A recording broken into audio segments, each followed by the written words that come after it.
Désormais, en Chine, la nuit, il y a un couvre-feu virtuel. Les adeptes de jeux vidéo en ligne, via le réseau Internet, s'ils sont mineurs, ne pourront plus jouer passé 22 heures. Et leur temps de jeu sera limité à 1h30 par jour. Une mesure voulue par les autorités pour lutter contre l'addiction précoce aux jeux et la myopie qui touche beaucoup de Chinois. Je joue entre 1 et 2 heures. Pas plus de 2 heures pour moi. Je joue le soir jusqu'à 11h30 minuit. Le jeu nocturne s'est donc terminé et les moins de 18 ans ne pourront pas mentir sur leur âge. Car pour les jeux sur plateforme Internet, tout est contrôlable à distance. Avant de jouer sur téléphone ou ordinateur, ils devront soit entrer leur numéro d'identité, soit présenter leur visage à la reconnaissance faciale. Passé ce temps réglementaire, le jeu devrait s'arrêter. Et ce sera aux éditeurs de jeux vidéo, comme cette société basée à Pékin, créatrice de jeux à succès, plus d'1 milliard d'utilisateurs dans le monde, de mettre en place des systèmes de vérification. Sans quoi ils pourraient perdre leur droit de vendre leurs titres en Chine. Et personne ne souhaite jouer les révolutionnaires sur le deuxième marché au monde après les États-Unis.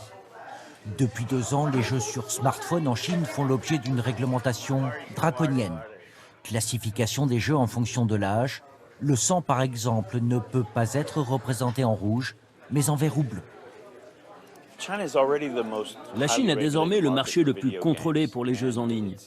Bien plus qu'aux États-Unis ou en Europe.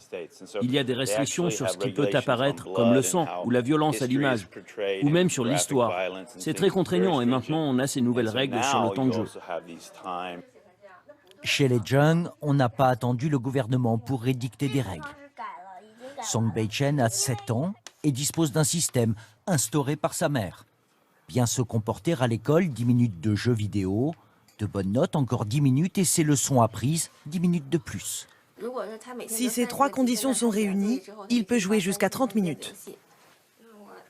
Mais dès que Jinjing a le dos tourné, pour préparer le repas, comme tous les enfants, il se précipite sur son téléphone pour jouer. On peut limiter le temps de jeu en ligne, mais ça ne marche pas sur les jeux téléchargés qui ne sont pas connectés à Internet. L'important, c'est que les parents communiquent avec leurs enfants sur les effets néfastes des jeux vidéo et trouvent l'équilibre entre l'école et le temps de jeu. L'addiction à Internet et aux jeux vidéo toucherait plus de 24 millions de jeunes Chinois.